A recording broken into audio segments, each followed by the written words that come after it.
not even sure where you start. I suppose I'll start with LSU. That's a championship caliber team, a championship caliber coaching staff, really good players with a lot of character and heart. And you could see, by the way, they played when they came in here on the road, did the things they needed to do to put themselves in position to win. Shoot 50% in the first half, to knock down 7 threes in the first half. They were locked in, they were ready to go. This Auburn basketball team is something.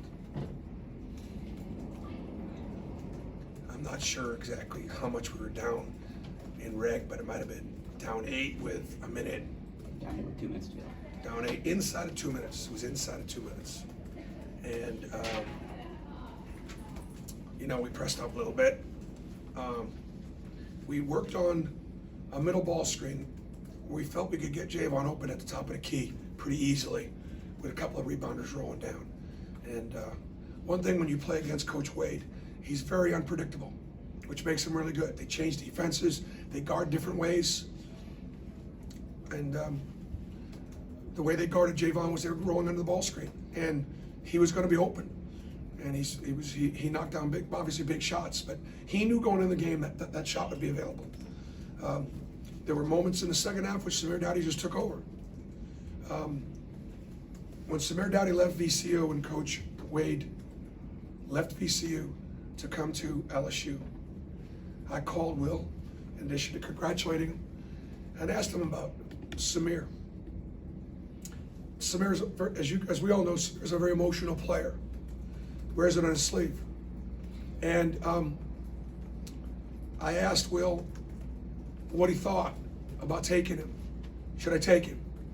He said, I'd take him, Coach. He's got a heart. He's a good kid underneath it all. He's got to learn how to control his emotions, but I'd take him. Will had said to me before the game, he said, I'm glad I told you to take him. I didn't think he was going to be quite this good. But I know that Samir's really happy that he's earned Coach Wade's respect. I'm not sure there's a coach that's done a better job with a player than Will's done with Trenton Watford. Trenton Watford is a really good player. I mean, I know he was a 5-star McDonald's All-American. And he was extremely well coached in high school, Mountain Brook. He's had great coaching. But he's using him as effectively as you can use a player. And as a result, Trendon is certainly a candidate right there with Isaac Carl for the best freshman in the league. There's certainly 2 of the top few. I'm not trying to leave anybody else out or upset. Anthony Edwards is certainly up there, and there's several other really good players. But those 2 guys are playing as well as anybody. Devin Cambridge did it again. I'm going to start getting questions now from my local media about when am I going to start starting him, or, I'm just kidding. When is his role going to change? The answer is when he keeps playing like that. But if you're going to win a game like that against a team like that, you have to have special. We had a lot of special.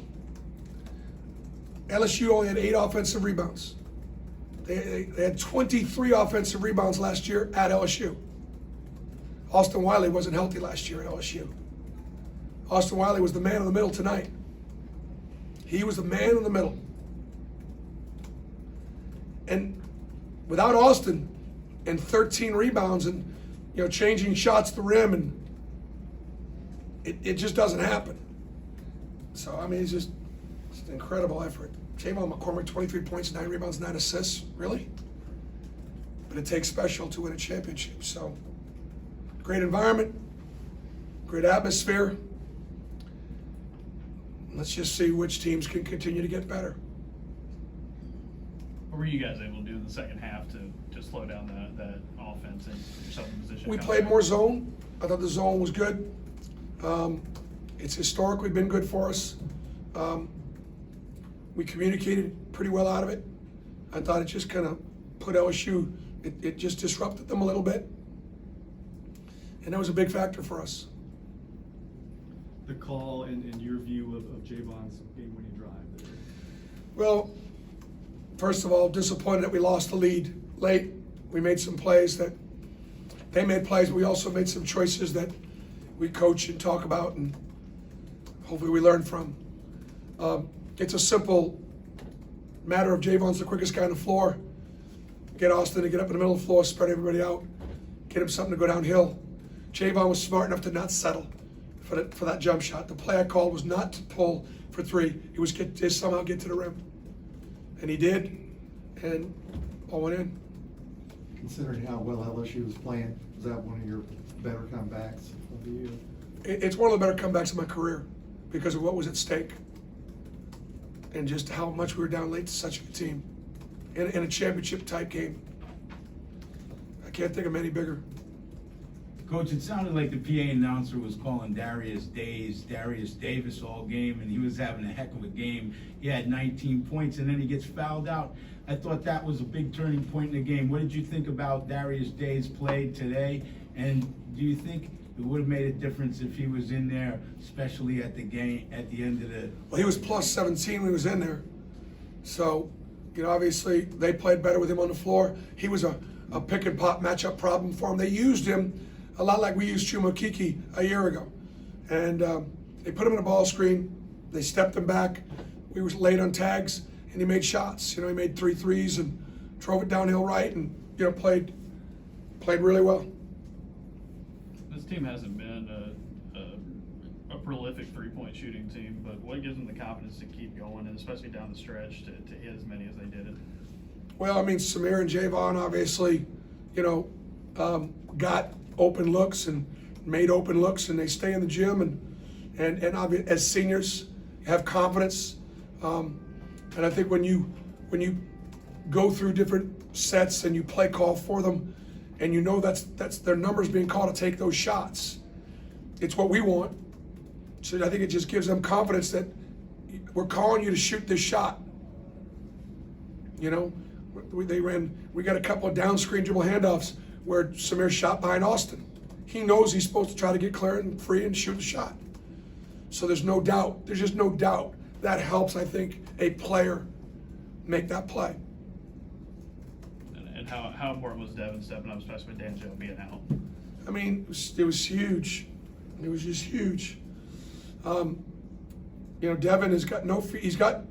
Obviously you can see when he's going, he's got no fear. But he needs to be able to find a way, and he will, because he's still young, to play more consistently. Effort, energy on the defensive end, do other things, and but he gives us a dimension, that another weapon. Was it an easy choice to go with the 4-guard lineup for most of the game when your bigs got in foul trouble, or did you consider bringing in maybe a guy who hadn't played as much? I thought about bringing in Jalen or Stretch when we lost D'Angelo, but I just felt like I wanted to give Devin and Al and Jamal, who have been playing regularly, just more minutes to play. And obviously Devin played, he plays 29 minutes. My assistant coaches, as you know, really handle the substitution. And I thought that Ira Bowman, letting Devin stay in the game much longer, recognizing the rotation. And I mentioned it in the radio show, but at one point I may have said it a few minutes ago. But Alan Flanagan, it was his rotation to go in the second half, and Al told Ira, keep Devin out there. He's going. And that's what a great team is all about. That's when you got chemistry. Everybody good? All right. Thanks, guys.